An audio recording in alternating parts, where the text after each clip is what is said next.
So కల్తీ నెయ్యికి సంబంధించి already ఇప్పటికే ఒక ఛార్జ్షీట్ దాఖలు చేశారు. ఫైనల్ ఛార్జ్షీట్ కూడా దాఖలు చేయబోతున్నారు. ఇందులో అడల్ట్రేషన్ జరిగింది అని చెప్పేసి నిరూపించారు. అది అసలు నెయ్యే కాదు అని చెప్పేసి కూడా నిన్న కోర్టుకి సిట్ సమర్పించినటువంటి పరిస్థితి మనం చూసాం.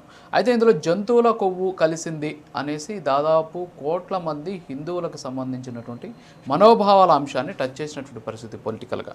సో దాన్ని తేల్చేటటువంటి పరిస్థితి కనిపిస్తోందా మీకు? నిజంగా జంతువుల కొవ్వు కలిసింది అని చెప్పేసి చేసినటువంటి ఆరోపణలకి ఇప్పుడు జరుగుతున్నటువంటి తతంగం సో ఏ విధంగా చూడొచ్చు అంటారు మీరు? రాజు గారు, మీకు చూస్తున్న వీక్షకులకు, ప్యానలిస్టులకు, అదేవిధంగా ముస్లిం సోదరులకు బక్రీద్ శుభాకాంక్షలు. అందరికీ నమస్కారాలు. కూటమి ప్రభుత్వం వచ్చిన తర్వాత ఏ విధంగా వ్యతిరేక పార్టీలు లేక ఏదైనా వ్యతిరేకంగా మాట్లాడే వాళ్ళను ఏ విధంగా అణచివేయాలనే ఉద్దేశంలో భాగంగా ఈ విధమైనటువంటి కాన్సెప్ట్ని ఎంచుకొని స్టార్టింగ్లోనే వాళ్ళు ప్రమాణ స్వీకారం చేయకముందే కూటమి ప్రభుత్వం రాకమునిపే, అంటే రిజల్ట్ వచ్చిన తర్వాత వాళ్ళు ఇంకా ప్రమాణ స్వీకారం చేయకముందే రాష్ట్రంలో ఉన్నటువంటి మొత్తం ఎక్కడెక్కడ వైసీపీకి కానీ లేక వాళ్ళకి వ్యతిరేకంగా మాట్లాడే వాళ్ళు కానీ ఎవరన్నా ఉన్నారంటే వాళ్ళని అంచేయాలనే ఉద్దేశంలో భాగంగా అక్రమ కేసులు పెట్టడంతో పాటు రోడ్ల మీద నరికి వేసే కార్యక్రమాలను కూడా మొదలుపెట్టి రాష్ట్రాన్ని అతలాకుతలం చేసి ఎక్కడ చూసినా వాళ్ళ గురించి మాట్లాడాలంటే భయం భయం భయం భయం అనే విధంగా సృష్టించినారు. కాబట్టి అందులో భాగమే ఇలాంటివన్నీ తయారు చేసుకుంటున్నారు. ఇవన్నీ తయారు చేయడమే కాకుండా సరాసరిగా ఏడుకొండల స్వామి వెంకటేశ్వర స్వామి మీదనే అభియోగాలు మోపించే విధంగా వీళ్ళు తయారు చేసుకోవడం వల్లనే ఈరోజు ఆ తిరుమల 7 మంది చనిపోవడం కానీ, అక్కడ మన విశాఖపట్నం దగ్గర టెంపుల్లో చనిపోవడం కానీ, ఈ విధమైనటువంటి వీళ్ళు చేస్తున్నటువంటి దేవుళ్ళను నిందించే కార్యక్రమము, దేవుళ్ళను రాజకీయాలకు వాడుకునే కార్యక్రమం వల్లనే ఈ విధమైనటువంటి అభిప్రాయాలు ఏర్పడుతున్నాయి. కాబట్టి వీళ్ళు రాష్ట్రంలో ఇప్పుడంటే కూటమి ప్రభుత్వం ఏదో 3-4 కలిసినారు, ఒకవేళ ఒకరు చేస్తే ఒకరికి ఇబ్బంది, ఒకరికి ఇంకోటి ఏమన్నా అంతో ఇంతో అనుమానం ఉండొచ్చునేమో. కానీ గతంలో కూడా చంద్రబాబు నాయుడు గారు ముఖ్యమంత్రిగా ఉన్నప్పుడు బ్రహ్మాండమైనటువంటి పరిపాలన అందించినాడు కాబట్టి ఆయన ఎక్కడో తీసుకుని కూర్చోబెట్టినారని జనాలకు తెలుసు. కాబట్టి వీళ్ళు పుష్కరాల్లో కూడా జనాలను వాడుకొని 29 మందిని చంపుకున్నారండి. వీళ్ళు కూడా తెలుగుదేశం పార్టీ వాళ్ళు కూడా చంద్రబాబు నాయుడు ఏదో పెద్ద కనకారాలు చేస్తాడు, చంద్రబాబు నాయుడు రాష్ట్రానికి మేలు చేస్తాడు, చంద్రబాబు నాయుడు లాంటి విజన్ ఉన్నటువంటి ముఖ్యమంత్రి లేడు, చంద్రబాబు నాయుడు లాంటి సంక్షేమ కార్యక్రమం చేసి ముఖ్యమంత్రి లేడని చెప్పుకుంటున్నారు. కానీ చంద్రబాబు నాయుడు గారు ముఖ్యమంత్రిగా ఉన్నప్పుడు రాష్ట్రంలో ఉన్నటువంటి రైతులు కరెంటు ఛార్జీలు తగ్గించండి అనేది ఎమ్మెల్యే అసెంబ్లీకి ముట్టడించడానికి పోతే కాల్పులు జరిపి రైతులను చంపినటువంటి చరిత్ర అనేది ఉంటుంది. రైతులు గిట్టుబాటు ధర కల్పించాలని కోరుకుంటే వాళ్ళను లాఠీ ఛార్జీలు చేసి చంపినటువంటి చరిత్ర వెళ్ళింది. మహిళలు పోయి మాకేదో అంగన్వాడీ మహిళలు పోయి ఛార్జీలు మాకు జీతాలు పెంచని చెప్పి గుర్రాలతో తొక్కించినటువంటి చరిత్ర వెళ్ళింది. వీళ్ళు కూడా తెలుగుదేశం పార్టీ వాళ్ళు కూడా వచ్చి జగన్మోహన్ రెడ్డి గారిని నిందించే కార్యక్రమం చేస్తున్నారు. జగన్మోహన్ రెడ్డి గారి మీద అక్రమ కేసులని అనేక రకాలుగా చెప్పడానికి వక్రీకరించి మాట్లాడుతున్నారు. అదే రవికిరణ్ గారు అయితే ఇంకా ఒక రకంగా సినిమా లెవెల్లో నటించి చెప్తున్నారు. జగన్మోహన్ రెడ్డి గారి మీద పెట్టినటువంటి కేసులు అక్రమ కేసులు అని చెప్పి స్వయంగా పార్లమెంటులోనే వీళ్ళ ఎంపీ గారు ఉన్నటువంటి ఆమె చనిపోయింది, ఏం పేరు ఆమె మాట్లాడింది. జగన్మోహన్ రెడ్డి గారి మీద కాంగ్రెస్ పార్టీ వాళ్ళు అక్రమ కేసులు పెట్టారని చెప్పి ఆ రోజు ఆమె మాట్లాడినారు. అలాంటిది వీళ్ళు తీసుకొచ్చి అనవసరంగా పార్లమెంట్ కాదు కదా, కోర్టులు కదా తేల్చాల్సింది. మరి అప్పుడు ఎందుకు సార్ ఇప్పుడు మరి అవి అక్రమ కేసులు అనుకున్నప్పుడు కోర్టులకి వాయిదాలకు తిరిగి తొందరగా కేసును క్లోజ్ చేసేసుకుంటే సరిపోతుంది కదా.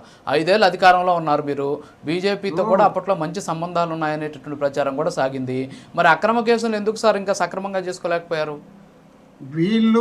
వీళ్ళు పెట్టినటువంటి అక్రమ కేసులు, ఈ కేసులకు నాకు సంబంధం లేదు, నేను ముఖ్యమంత్రిగా లేను, నేను పదవిలో లేను, అక్కడ ఉన్నటువంటి అధికారులు ఉన్నారు, ఉన్నటువంటి వ్యక్తులు వాళ్ళు చూసుకోవాల్సిన సంబంధం, ఈ కేసు నాకు సంబంధం లేదు, కేసు నన్ను తీసేయండి అని చెప్పి కోరుతున్నారు.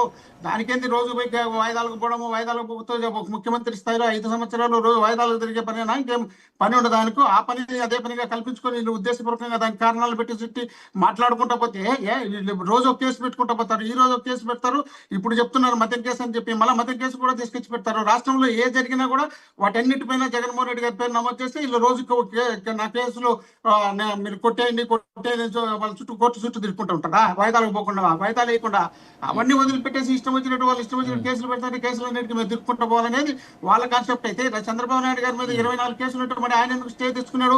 ఆయన ఎందుకు కోర్టుకు కూడా ఆయన ఏదో సత్యహరిచంద్రులాగా ఆయన చెప్పుకుంటా ఆయన ప్రచారం చేసుకుంటా పోతే చంద్రబాబు నాయుడు గురించి నేను మాట్లాడలేదు సార్. నేను అనింది ఏంటంటే మీ మీద తప్పుడు కేసులు పెట్టినప్పుడు సాక్షాత్తు పార్లమెంట్లోనే దాని మీద చర్చ జరిగినప్పుడు కోర్టులకు ఎందుకు వెళ్ళి కోర్టులు మాకు ఈ కేసుల్లో నాకేమి సంబంధం లేదు అని చెప్పేసి 5 ఏళ్ళు అధికారంలో ఉన్నారు, పవర్స్ ఉన్నాయి, తర్వాత వచ్చేసి తప్పుడు కేసులు అని చెప్పేసి మీరే చెబుతున్నారు.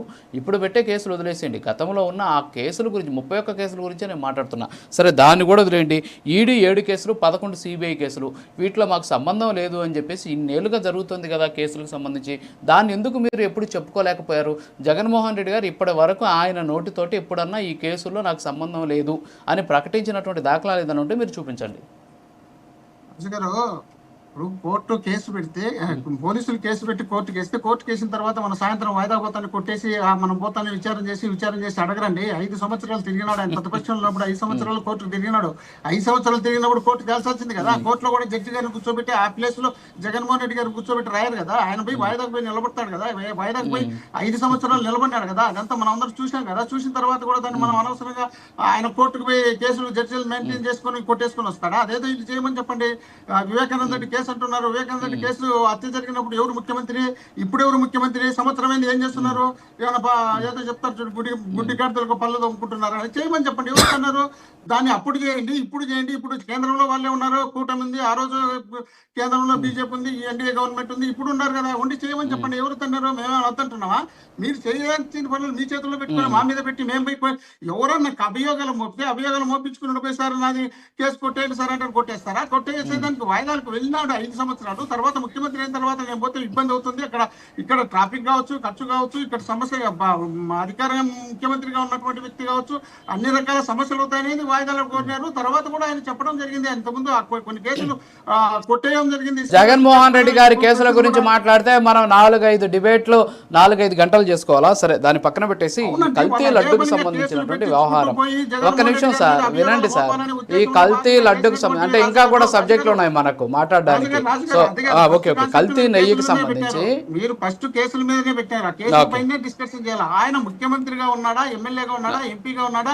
ఏమీ లేనప్పుడు ఆయనకి ఎట్లొచ్చిన ఆ కేసులు? మరి ఈయన ముఖ్యమంత్రిగా ఉన్నటువంటి వ్యక్తి, దాదాపు 14 సంవత్సరాలు ముఖ్యమంత్రిగా ఉన్నటువంటి వ్యక్తి పైన కేసులు పెడితే కాదు, అది కరెక్ట్ అంటారు. ఈయనకు ఏమీ సంబంధం లేనటువంటి వ్యక్తి పైన కేసులు పెట్టి ఇది కరెక్ట్ అంటారు. ఆ రోజు మైసూరారెడ్డి గారి కేసుకు మూల కారణం అని చెప్పి మైసూరారెడ్డి గారు 2 లక్షల కోట్లు బిజినెస్ వర్కులు జరిగినా ఈ దీంట్లో 10% తీసుకున్నారనే అభియోగాలు నేనే మోపింది, అది అంతా ఫాల్స్ కేసు అని మైసూరారెడ్డి గారు చెప్పారు. తెలుగుదేశం పార్టీలో మైసూరారెడ్డి గారు ఉన్నప్పుడు ఆయన పెట్టించిన కేసు అంటే ఇది వాళ్ళ ద్వారా, కాబట్టి వాళ్ళే చెప్పి ఒప్పుకున్నారు. వాళ్ళు కేసు అంటే జగన్మోహన్ రెడ్డి గారు ఎలాగైతే కేసులు కొట్టేసుకోలేరో టీడీపీ చెప్పేటటువంటి మాటల్ని పరిగణలోకి తీసుకొని కూడా కేసులు కొట్టేలేరు కదా.